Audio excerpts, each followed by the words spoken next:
Queridos, abramos nossas Bíblias no primeiro livro de Samuel. Primeiro livro de Samuel, capítulo de número 13. Nós vamos estudar hoje, do versículo 1 ao versículo de número 15. Diz assim o texto bíblico: Um ano reinara Saul em Israel. No segundo ano do seu reinado sobre o povo, escolheu para si 3.000 homens de Israel. Estava com Saul 2.000 em Micmas e na região montanhosa de Betel, e 1.000 estavam com Jonatas em Gibeá de Benjamim. E despediu o resto do povo, cada um para sua casa. Jonatas derrotou a guarnição dos filisteus que estavam em Gibeá, o que os filisteus ouviram, pelo que Saul fez tocar a trombeta por toda a terra, dizendo: ouçam isso, os hebreus. Todo o Israel ouviu dizer: Saul derrotou a guarnição dos filisteus, e também Israel se fez odioso aos filisteus. Então o povo foi convocado para junto de Saul em Gilgal. Reuniram-se os filisteus para pelejar contra Israel, 30.000 carros e 6.000 cavaleiros, e povo em multidão como a areia que está à beira do mar. E subiram e se acamparam em Micmas, a oriente de Bet-aven. Vendo, pois, os homens de Israel que estavam em apuros, porque o povo estava apertado, esconderam-se pelas cavernas e pelos buracos e pelos penhascos e pelos túmulos e pelas cisternas. Também alguns dos hebreus passaram o Jordão para a terra de Gade e Gileade. E o povo que permaneceu com Saul, estando este ainda em Gilgal, se encheu de temor. Esperou Saul 7 dias, segundo o prazo determinado por Samuel. Não vindo, porém, Samuel a Gilgal, o povo se foi espalhando dali. Então disse Saul: Trazei-me aqui o holocausto e ofertas pacíficas, e ofereceu o holocausto.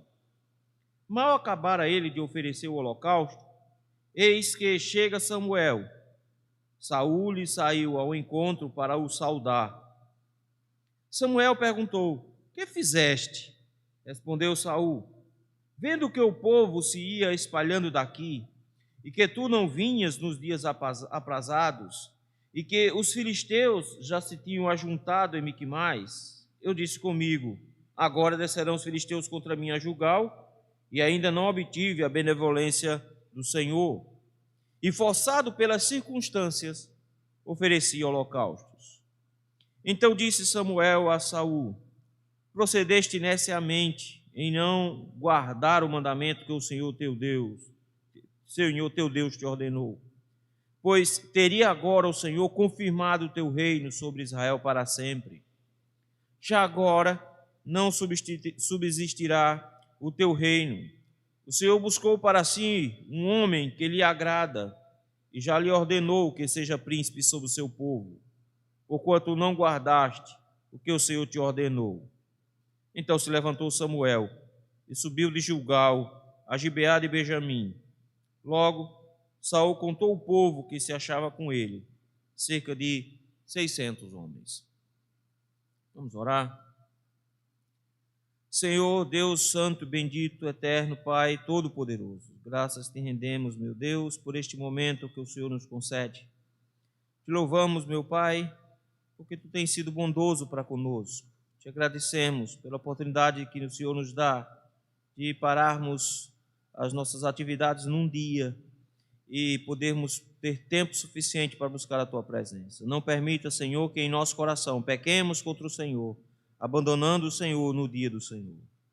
Dá-nos graça, Senhor, nesse instante, para que possamos meditar na Tua palavra. Fortalece o nosso coração com a instrução dela. No nome de Cristo Jesus, que nós te rogamos.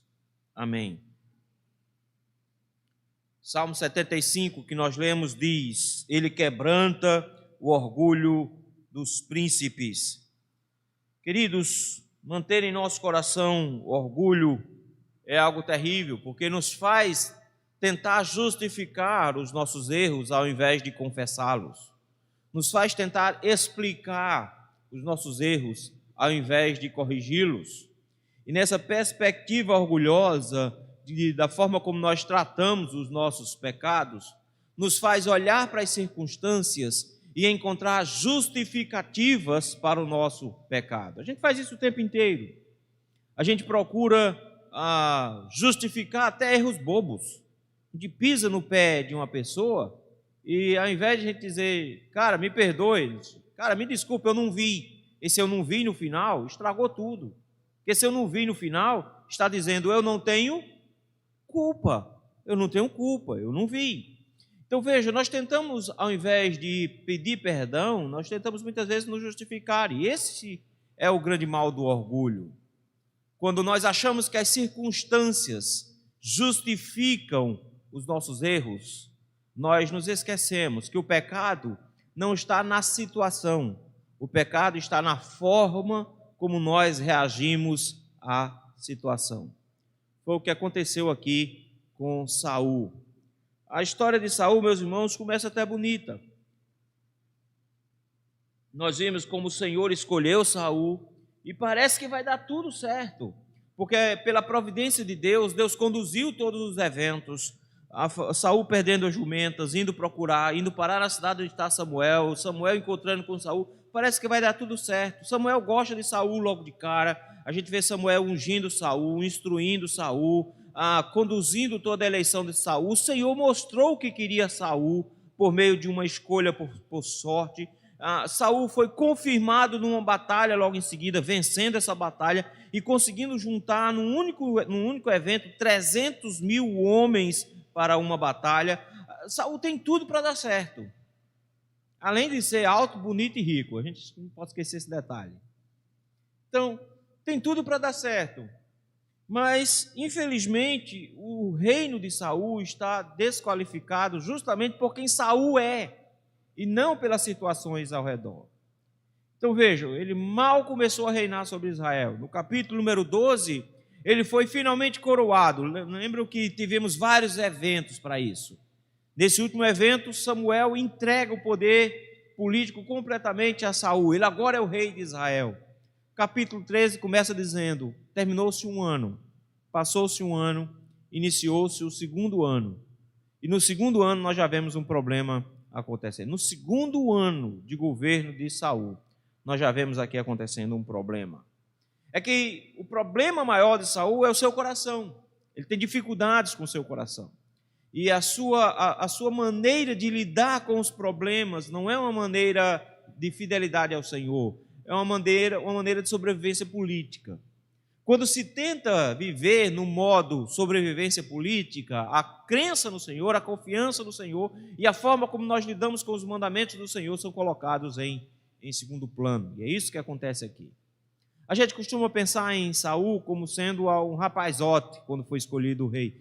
Ele não era um rapazote, pelo contrário, já era um homem. Isso torna ainda mais humilhante um homem grande escondido no meio da bagagem, não é? Por que a gente sabe que ele já era um homem de idade já era um senhor? Porque o capítulo de número 13 vai nos trazer a informação de que ele juntou um exército e um dos filhos dele, chamado Jônatan, já é um guerreiro a ponto que possui um exército só dele. Então, ele já tem um filho capaz de gerenciar um exército inteiro. Ele é um guerreiro. Jônatan é muito diferente de Saul. A gente vai ver isso a semana que vem. Ele é muito diferente. Mas vejam que eles conseguiram o que eles queriam. Israel queria um rei para ter um exército permanente. Era isso que eles queriam. Quando Saul impôs ao povo vir guerrear, vieram 300 mil homens. Mas não dá para manter um exército de 300 mil homens. É financeiramente, principalmente naquela época, era financeiramente impossível. Não dá para alimentar 300 mil homens desse jeito. Então, o que ele faz? Ele diminui o exército. O texto nos diz que ele divide o exército em duas guarnições. Ao todo, o exército ficou com 3 mil homens. Ele dispensou o restante. O versículo número 2 termina dizendo justamente isso. Despediu o resto do povo, cada um para a sua casa. Ficou somente um grupo de 3 mil homens. Esse grupo de 3 mil homens foram divididos em dois pequenos menores guarnições. Uma de 2.000 homens ficou com Saul em Miquimás, versículo número 2. O outro grupo de 1.000 homens ficou justamente com Jonas, na cidade de Gibeá de Benjamim, na cidade de Saul. Lembram? Na cidade de onde eles viviam. Então, Jonatas fica com uma pequena parte, 1.000 homens, Saul fica com 2.000 homens na região de Miquimás.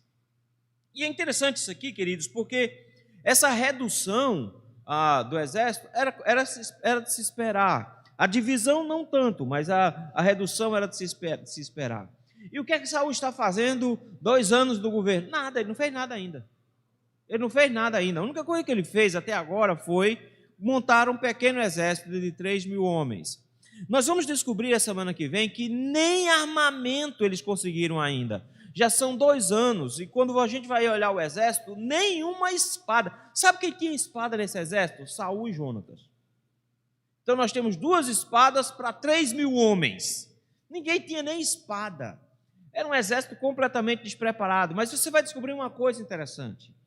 Tudo quanto tiver de bom acontecendo no governo de Saul, quem começou foi Jonatas. O filho de Saul é completamente diferente dele. Jonatas é alguém que é crente, é alguém que confia plenamente no Senhor, é alguém que sabe como agir, é alguém que sabe como tomar uma iniciativa correta. E é isso que ele faz aqui no versículo número 3. Ok, ele deixou um cara novo na frente de 1.000 homens. Ele ficou com a maioria, Saul ficou com a maioria de 2.000, mas ele deixou aqui um exércitozinho de 1.000 homens na mão de Jonatas. E o que é que Jonatas faz? Vou ficar olhando para 1.000 homens? Não, atacou. Jonatas aqui ele toma a iniciativa e ataca a guarnição que ficava em Gibeá.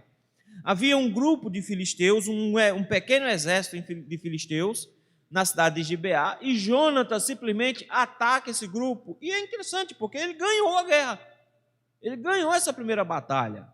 Só que foi a mesma coisa de que cutucar uma onça com vara curta. Mesma coisa de ficar cutucando uma colmeia. E aí o que aconteceu é que mexeu com o vespeiro e agora a situação ficou complicada. Porque no momento em que Jonatas atacou essa guarnição lá na região de Gibeá, o que ocorreu foi que houve uma declaração formal de guerra nesse evento. É por isso que quando ele fez isso, Saul imediatamente mandou avisar todo mundo dizendo: estamos em guerra com os filisteus. E os próprios filisteus anunciaram isso, que estavam em guerra. O texto nos diz que Saul fez tocar a trombeta por toda a terra. Ele mandou anunciar para todo canto. A ideia de tocar a trombeta é anunciar em todo Israel: estamos em guerra. A frase final nós não sabemos quem disse. A nossa versão em português diz que quem falou foi Saul. A expressão ouçam isso os hebreus. Mas não fica muito claro se quem estava dizendo isso era Saul ou se quem estava dizendo isso eram os filisteus. Porque a expressão hebreus é muito usada no livro de Gênesis, é usada em outras áreas do Antigo Testamento, mas nunca é usado por um judeu falando para outro judeu. Dentro de Israel eles não usavam essa expressão. Essa expressão era usada pelas nações vizinhas para chamar os judeus. Então, como é que eles se referiam a Israel? Eles chamavam eles de hebreus. Os próprios hebreus não se chamavam assim. Então fica estranho ele dizendo: ouçam isso os hebreus. A nossa versão prefere colocar como sendo Saul falando isso. Se for, soa estranho. Mas o que tudo indica foi os próprios filisteus mandando dizer: avisem a todo mundo, ouçam os hebreus a trombeta. Nós estamos em guerra. É tanto que o versículo número 4 diz que todo Israel ouviu dizer. 2 notícias básicas. Primeiro, Saul derrotou a guarnição dos filisteus. Saul foi Jonatas, lembram? Mas foi o exército de Saul. Primeira notícia, Saul ele derrotou a guarnição dos filisteus. Segunda notícia, Israel se fez odioso perante os filisteus. Ou seja, estamos em guerra. Saul não estava contando com uma guerra dessa. Ele não estava contando com isso tão rápido assim. E por conta disso mesmo, a situação ficou ainda pior. Porque convocado o exército, Saul chama que todos venham para Gilgal, que é justamente a região onde Samuel disse lá no capítulo número 10, versículo número 8, que encontraria Saul lá para sacrificar. Vejam, lá no versículo 8, capítulo 10, diz: Tu, porém, descerás adiante de mim a Gilgal, e eis que eu descerei a ti para sacrificar holocaustos e para apresentar ofertas pacíficas. 7 dias esperarás até que eu venha ter contigo e te declaro o que hás de fazer. Os eventos são diferentes, mas parece que isso aqui é uma ordenança que se repete, de forma que Saul deveria ir constantemente para Gilgal e esperar por 7 dias até que Samuel chegasse para sacrificar. É isso que eles vão fazer aqui. Saul convoca todo o exército para ir para a região de Gilgal, e eles todos chegam lá e eles têm que esperar 7 dias para que Samuel venha. E aí nós encontramos o primeiro pecado que o texto nos apresenta aqui: incredulidade. Eles não creem no Senhor. O grande problema de Israel, meus irmãos, é porque eles não confiam que Deus é quem dá o livramento. Eles têm um rei, eles queriam confiar no rei. Só que esse rei, ele precisa estar debaixo do rei dos reis. Ele precisa estar debaixo das ordenanças do Senhor. O próprio Samuel tinha dito isso no capítulo 12. Vocês precisam andar nas ordenanças do Senhor, porque senão vai perecer vocês e vai perecer o rei. Quem garante a segurança de Israel não é o rei, não é o exército do rei. Quem garante a segurança em Israel é o Senhor. Então vocês precisam confiar no Senhor. Só que é fácil confiar no Senhor quando você não vê o tamanho da enrascada que você se meteu. E eles viram no versículo 5. O texto diz no versículo 5 que os filisteus se reuniram para pelejar contra Israel. Eles ficaram no lugar onde Saul estava antes. Saul estava no lugar chamado Micmas, e eles vão também para Micmas e ficam lá perto de Bet-Aven. Fica próximo o lugar um do outro, cerca de menos de 30 quilômetros. Só que existia um vale no meio, de forma que eles estavam como se fossem duas montanhas. Então, de um lado, um conseguia ver o outro. Então, eles conseguiam ficar se vendo e vendo as movimentações dos dois exércitos. Então, não ficavam escondidos do outro, não. Então, de onde eles estavam, em Gilgal, era longe, mas era possível ver por causa das montanhas. Então, era possível ver o exército do outro lado. E o que foi que eles viram quando eles viram o exército dos filisteus encostando? Eles viram 30.000 carros. 30.000 carros. Gente, um exército que possuía carros era um exército que possuía tanques de guerra. Basicamente, era um cavalo com uma carruagem atrás, mas esse cavalo com essa carruagem, ele passava por cima das pessoas e levava soldados em cima, matando gente também. Então, era extremamente perigoso. Além disso, eles viram 6.000 cavaleiros. A gente pode achar bobagem, mas um soldado em cima de um cavalo, ele ganha muita potência de força de combate. Então a cavalaria era uma coisa muito, muito importante. Eles têm 6.000 cavalos. Se você parar para pensar, Israel tem quantos carros? Nenhum. E cavalo? Também não tem, não. E a gente vai descobrir que nem espada eles têm. Eles vão lutar com enxada. E o texto diz assim: e soldado? Bem, aí soldado não dava para contar, não. O texto diz assim: e o povo em multidão, como a areia que está à beira do mar. Quantos soldados tinha? Não dá para contar, não. É feito areia na praia. Era gente que não acabava mais. O exército, coitado, olhando do lado de cá, 3.000 homens, olhando para o lado de lá, essa multidão todinha, quem é que fica? Vocês têm que lembrar de um detalhe: quando Saul convocou o exército, que apareceram 300.000 homens, ele convenceu o povo pela ameaça, lembra? Ele cortou um animal, espalhou os pedaços dos animais e disse: olha, quem não vier, os seus animais serão cortados desse jeito. O povo então gostou. O problema de você ter um exército que está sendo comandado por pressão, por medo, é que o exército responde sempre ao medo. Então ele vai atender à voz de quem fizer mais medo. Na hora Saul não tinha tanto poder de medo assim. Quando eles viram o exército inimigo, eles não dá para guerrear contra isso aqui. Incredulidade. E o que é que a incredulidade faz quando nós nos deparamos diante de um problema sem solução? A gente foge. É isso que eles fizeram. Eu quero que você preste atenção na expressão, versículo 6. Vendo, pois, os homens de Israel. Preste atenção, isso é o contrário de fé, lembram? Porque quem tem fé, ele não se guia por vista. O povo, quando olhou aquele exército dos filisteus, sério, dá não. O que a gente faz? Uma expressão muito comum antigamente, mas que ninguém usa hoje. Pernas para que te quero. Lembram dessa? Pernas para que te quero. Todo mundo fugiu, meu amigo. E não tem esse negócio, não. Não tinha negócio de fugir com dignidade, porque ninguém foge com dignidade. E o que é que eles fizeram? Encontram um lugar para se esconder. Aí o autor, ele é minucioso em mostrar como eles estavam com medo. Gente, não era um medinho mais ou menos. Eles ficaram tão assustados que o texto diz assim. E eles correram, eles viram que estavam em apuros, e eles esconderam-se em cavernas, em buraco, em penhascos, em túmulos, em cisternas. Meu amigo, onde tinha uma caixa d'água, eles se enfiavam dentro. Meu amigo, tinha uma cova, se enfiava dentro da cova, ficava do lado do defunto. Mas a ideia era, onde tivesse um buraco, o cara se enfiava nesse buraco para não ser encontrado. Isso é medo. Eles estão tão desesperados que eles estão se escondendo em qualquer buraco que eles se encontrarem. E alguns correram tanto, mas correram tanto no versículo número 7, que diz que alguns hebreus passaram o Jordão para a terra de Gade e Gileade. Eles atravessaram o rio e foram para o outro lado, fugiram, foram para longe esse pessoal aqui. Esse aqui tinha mais perna que os outros se esconderam no buraco, esses daqui corriam mais. Fugiram. E o povo que permaneceu com Saul, o texto nos diz que estava indo em Gilgal, se encheu de temor. O que é que esse povo tem?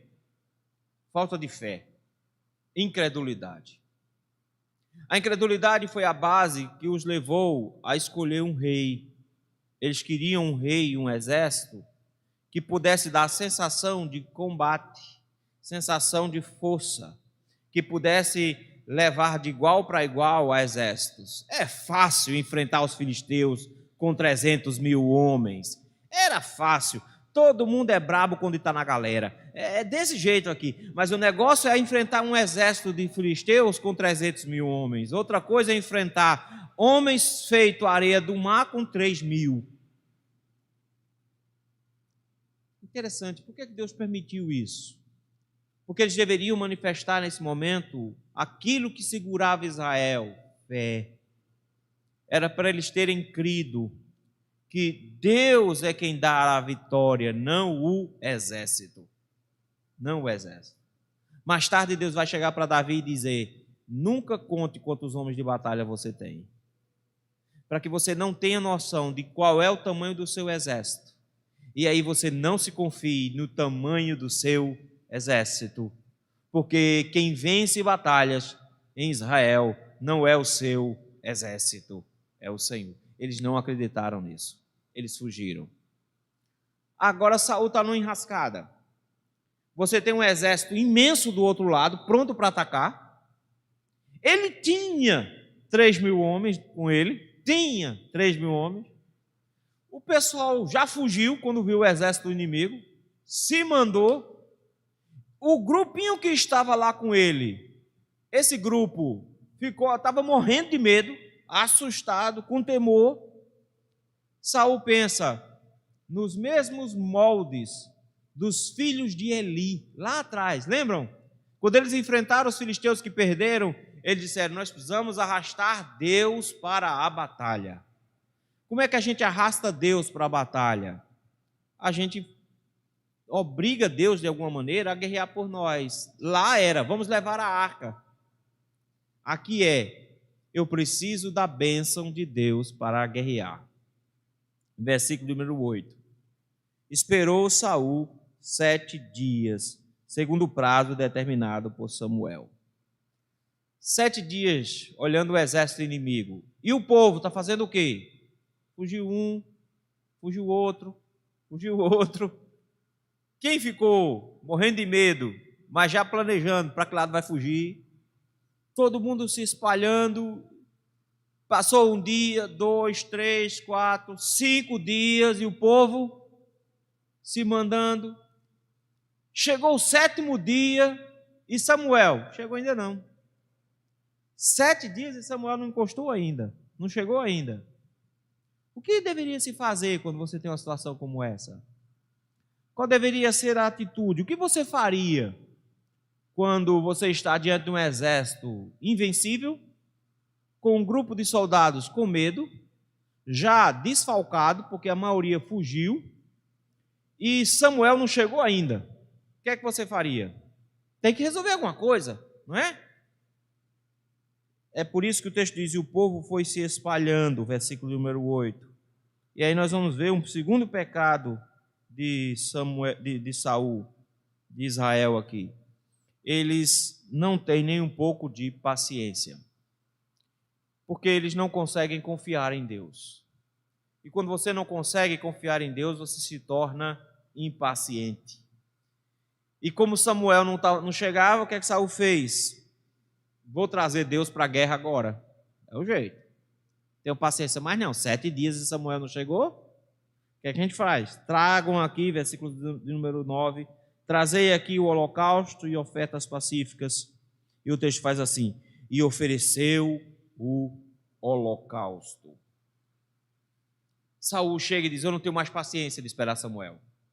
Cada dia que eu espero com Samuel é uma quantidade maior de soldados que fogem. A cada dia que passa, o exército está ficando menor, o do inimigo mais forte. A cada dia que passa, a certeza de perder está mais próxima. Eu preciso de Deus dentro da guerra. Eu não tenho mais paciência para esperar por Deus. É incrível porque quando Tiago vai escrever a sua carta, lá no capítulo 1, Tiago mostra justamente a impaciência como sinal de incredulidade. Veja aí, Tiago capítulo 1. Ele diz assim, versículo 2: meus irmãos, tende por motivo de toda alegria o passardes por várias provações, sabendo que a aprovação da vossa fé, uma vez confirmada, produz perseverança. Ora, a perseverança deve ter ação completa, para que sejais perfeitos e íntegros e nada deficientes. Se, porém, algum de vós necessita de sabedoria, peça a Deus que a todos dá liberalmente, nada lhes improspera, e ser-lhe-á concedida. Peça, porém, com fé, em nada duvidando, pois o que duvida é semelhante à onda do mar, impelida e agitada pelo vento. Não suponha esse homem que alcançará do Senhor alguma coisa. Homem de ânimo dobre, inconstante em todos os seus caminhos. Impaciência.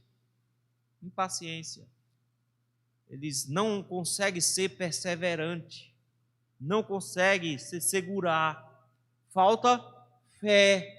A provação nos leva a aprendermos a usar a fé para nos tornarmos perseverantes e não impacientes. Saul não tem mais paciência de esperar Samuel e vai lá e oferta. E é interessante isso, porque quando a gente perde a paciência, geralmente a solução do problema estava bem pertinho.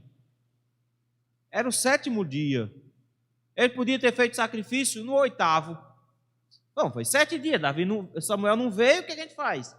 Faz no 8º. Não, ele fez no 7º. Assim que ele terminou de fazer o sacrifício, quem vem chegando? Samuel. Era meia horinha. Se ele esperasse mais meia horinha, Samuel chegava. Mas não, ele se precipitou com impaciência. E isso nos leva a outra coisa. Ele é um cara lisa. Ele é um dissimulado.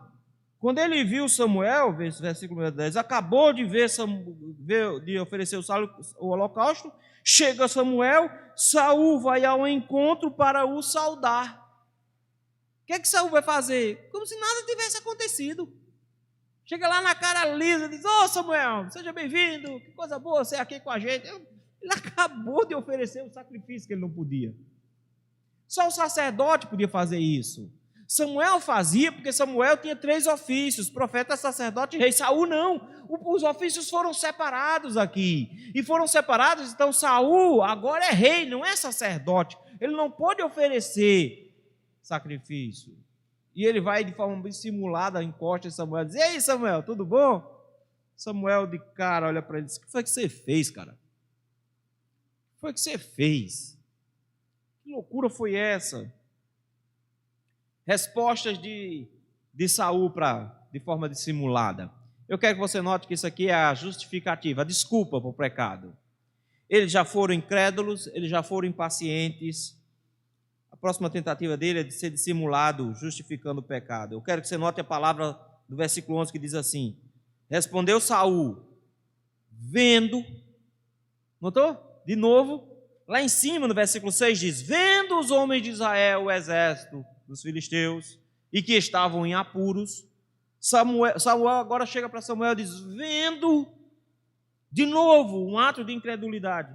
Vendo, ele diz aqui pelo menos três coisas. Vendo que o povo se ia espalhando daqui, que o exército estava diminuindo. Segundo, vendo que tu não vinhas nos dias aprazados, que você estava atrasado. E não estava, não. Ele não disse que vinha em 7 dias? Ele não estava atrasado. Depois ele diz assim: e vendo que os filisteus já se tinham ajuntado em Miquimais, ele está olhando o quê? Ele está olhando para as condições, para a situação. O que é que ele está tentando dizer? Eu tinha que fazer isso. Versículo 12 ele diz: eu pensei assim, descerão os filisteus contra mim a Gilgal, e eu ainda não tive a bênção de Deus. Explicação, final do versículo 12. Forçado pelas circunstâncias, eu ofereci holocaustos. Forçado pelas circunstâncias. Note que a explicação dele é: eu não tinha saída. Tinha. O que é que ele podia ter feito aqui? Uma coisa bem simples. Ele podia ter juntado o resto do povo que tinha lá e feito um culto de oração de 7 dias. Ele podia ter simplesmente chegado na presença do Senhor: Senhor, acelera um pouquinho Samuel, porque está demorando. Senhor, olha, a gente está bem preocupado aqui. Ele podia ter colocado toda a ansiedade dele na presença do Senhor em oração. Ele não orou, ele ofereceu sacrifício, mas ele não tem piedade para com Deus. Ele acha que pode manipular a Deus, e por isso ele é tão dissimulado. Ele acha que pode usar a Deus, mas ele não tem nenhum tipo de piedade, ele não teme ao Senhor. Ele não buscou o Senhor em oração. Ele não buscou a Deus em momento algum. Ele oferece sacrifício, mas ele não tem piedade particular. Ele não ora. Ele não ora. O que acontece agora é que a loucura deles tem consequência. Ah, pastor, mas foi o primeiro pecado de Saul como rei. Foi. E Deus não deu nenhuma chance. Porque eles foram incrédulos. Porque eles foram dissimulados. Nesse sentido, o Senhor chega agora e diz, versículo 13, Samuel falou: procedeste neciamente, ou seja, você fez uma loucura, cara. Você fez uma loucura. Qual foi a loucura que ele fez? Você não guardou o mandamento do Senhor, que o Senhor teu Deus te ordenou. Qual foi o mandamento? Espere 7 dias que Samuel vem sacrificar. Só isso. Qual era o plano de Deus nesse dia? O plano de Deus nesse dia era dar a vitória avassaladora, poderosa para Saul. Saul estava numa vantagem muito grande, vocês acham que não? Mas antecipando um pouco o versículo 15, o texto nos diz que quando Saul fez a conta de quantos homens ele tinha 600. Se você parar para pensar, a guarnição, o exército dos filisteus, com esses homens todos aqui, é o mesmo tamanho praticamente do exército que enfrentou Gideão. E quantos homens Gideão tinha? A metade. Com a metade de homens, Gideão conseguiu vencer o exército dos filisteus, porque Deus deu a vitória. O que é que Deus ia fazer com Saul nesse dia? Deus, depois do sacrifício de Samuel, iria dar a vitória a Saul, para que todos vissem que Deus estava com Saul e que o Senhor iria dar a vitória sempre que Israel quisesse. Jonatas foi o agente de Deus para tocar fogo no paiol. Saul iria ser aquele que iria queimar tudo entre os filisteus. Mas Saul, meus irmãos, por outro lado, foi incrédulo junto com o povo, foi impaciente junto com o povo e foi dissimulado junto com o povo. E por isso o texto diz que você foi desobediente, você não obedeceu o mandamento do Senhor teu Deus. Agora hoje o Senhor teria confirmado o teu reino sobre Israel. Hoje você se tornaria rei pleno sobre Israel. Mas já agora não subsistirá o teu reino. O que é que Saul está perdendo aqui? A dinastia. É isso que o Senhor está dizendo. O Senhor está dizendo para Saul: eu estou tirando os seus filhos do trono. É isso que ele está dizendo aqui. Ele vai tirar o próprio trono de Saul na próxima vez. No próximo pecado de Saul, ele vai simplesmente dizer: Saul, você perdeu o reino agora. Eu estou indo ungir outro. O que o Senhor está dizendo para Saul é: você não vai continuar reinando.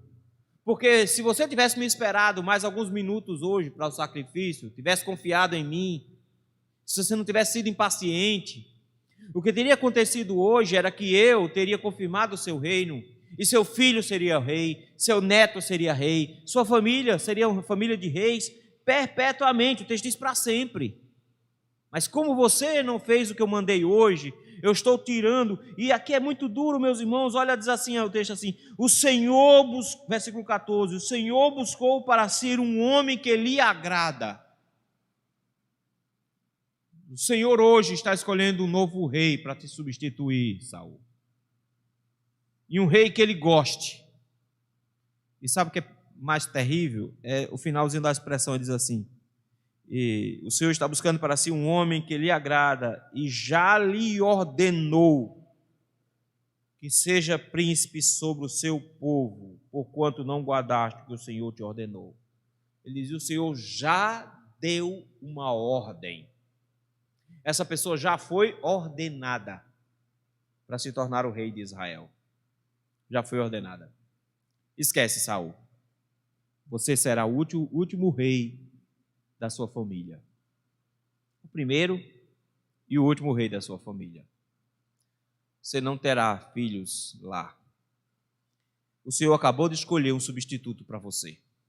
Hoje o Senhor escolheu. E o Senhor já o ordenou. E ele termina dizendo, então se levantou Samuel. E aqui é o sinal de que Deus abandona Saul. Se levantou Samuel e subiu de Gilgal a Gibeá de Benjamim. Samuel foi embora. E a bênção do Senhor? Não teve mais. E o sacrifício? Já foi feito. Acabou. Se virem como vocês podem. E o texto diz que quando ele contou, dos 3.000 homens, só sobraram 600. Só tem 600 homens. Isso era importante. Era para ser só 600 mesmo. Mas era para ser debaixo da bênção do Senhor. Infelizmente, o Senhor abençoa os que temem ao Senhor. E Jonatas é o único que teme ao Senhor nessa família. Saul não. Então, se houver uma vitória no capítulo seguinte, não será por causa de Saul, será por causa de Jonatas. O filho dele é quem tem fé. É o filho dele que é vitorioso, não é ele. E a partir de agora, Saul não vence mais nada. Os outros é que vencem para Saul. Saul não está mais qualificado. Queridos, às vezes os pecados têm consequências graves e a gente não entende por que é que teve consequências graves. Quer dizer, é uma bobagem, não é? Eu só me aperriei um pouquinho. Eu só fiquei um pouquinho ansioso. Eu só fiquei um pouquinho assustado. Que ele teve um problema, a gente tenta dar um jeito da gente, a gente corre atrás, porque a gente tem que resolver o problema, a gente fica impaciente, a gente fica correndo atrás, e quando o negócio está errado, a gente tenta dissimular, explicar, Senhor, você entende, né? Mas se eu não corresse e fizesse esse negócio hoje, amanhã não tinha comida em casa. Mas, queridos, é terrível isso, quando nós tentamos justificar os nossos pecados, por causa do nosso orgulho, e aí nós descobrimos que nós nos aproximamos do pecado justamente porque nos falta fé, porque nós não temos paciência de esperar em Deus.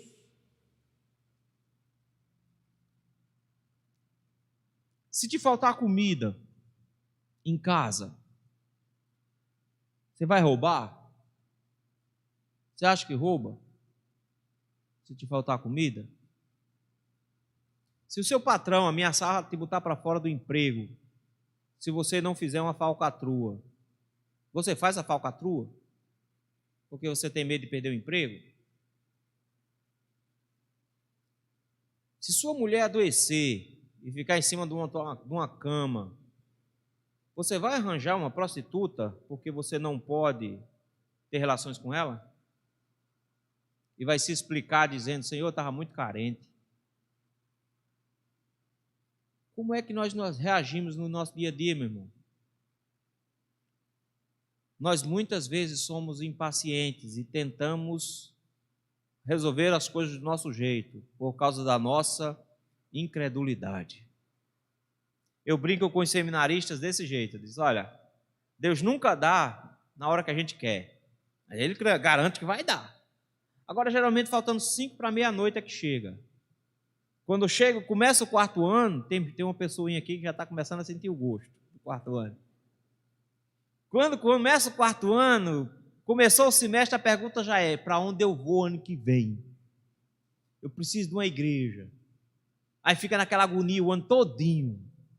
Aí geralmente eu digo: não se preocupe não, meu filho, antes da ordenação aparece. Mas só vai aparecer perto da ordenação. Até lá você tem que ficar na oração. Aí fica agoniado, aí liga para um pastor, liga para o outro, e tenta resolver o negócio, e vai: eu estou disponível, viu? Estou disponível, lembra de mim. O Senhor só dá na última hora, justamente para nos lembrarmos que nós temos que ser crentes, nós temos que confiar no Senhor, independente do problema. O Senhor nos dará a solução. O pecado nunca é uma saída para os nossos problemas. Nós precisamos lembrar disso. E por isso mesmo, meus irmãos, nós não podemos ser arrogantes de achar que podemos resolver o nosso problema. E depois nós não podemos ser arrogantes em achar que podemos explicar, justificar o nosso problema. Senhor, você entende, né, Senhor? Eu tenho um menino pequeno para criar. Eu tenho Senhor, se eu perder esse emprego, o Senhor sabe, né? Eu vou passar necessidade. Então, Senhor, eu estou dando meu jeitinho aqui. Ou do tipo: o Senhor sabe, né, Senhor? Se eu não fraudar o fisco, nenhum comércio prospera no país. Então, Senhor, a gente tem que dar um jeitinho aqui. O Senhor sabe, se a gente não der esse jeitinho aqui, a gente quebra. Então, Senhor, o Senhor entende. Ele só tira o reino. Só desqualifica. Ele só chega para Saul e diz: eu entendo, Saul, o negócio estava meio apertado mesmo, Saul. Eu entendo, realmente, o povo estava indo embora, você viu o povo fugindo assim, ficou meio aperreado. Eu entendo, você viu que Samuel estava demorando e não estava chegando. Eu entendo, o exército lá é bem assustador mesmo, eu entendo. Mas a partir de hoje você não tem mais família reinando em Israel. Eu desqualifiquei você. Você não tem fé, você não tem paciência. Você fica tentando se explicar. O Senhor abate o orgulho dos príncipes. Meu irmão, meu desafio para mim e para você hoje: vamos aprender a crer no Senhor. Crer no Senhor é mais do que dizer eu creio. Crer no Senhor é quando a coisa aperta, quando o negócio fica difícil. É aí que a gente aprende a crer no Senhor. Vamos aprender a ter paciência e esperar por Deus.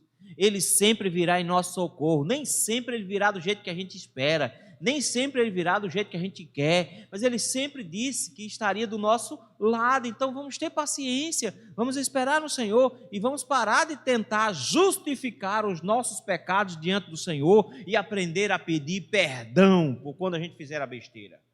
Quando você for incrédulo, quando você for impaciente, aprenda a pedir perdão e não tentar ficar se explicando diante das coisas erradas que você fez. Nós precisamos aprender hoje a sermos crentes no Senhor, pacientes no Senhor, e não se justificando, mas pedindo perdão ao Senhor. Vamos orar? Senhor, o nosso orgulho, meu Deus, nos leva a cometer pecados graves contra o Senhor e achar que esses pecados são pequenos. Nós, meu Pai, muitas vezes, assim como o teu exército aqui nesse dia, olhamos para os nossos problemas e vemos como nós somos pequenos diante dele e achamos que fugir e se esconder é a melhor saída, e não é.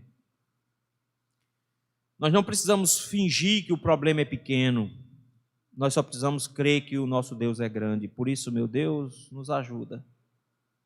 Para que quando os problemas surgirem diante de nós, Senhor, nós tenhamos a clareza, a certeza de que o Senhor está conosco e que nós podemos confiar em Ti.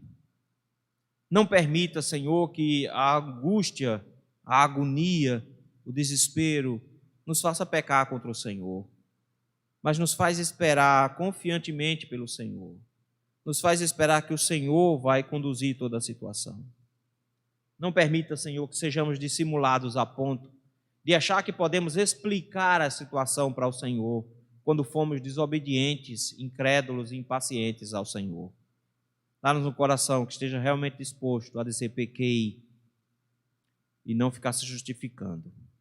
Ajuda-nos nesse sentido, meu Deus, no nome de Jesus. Amém.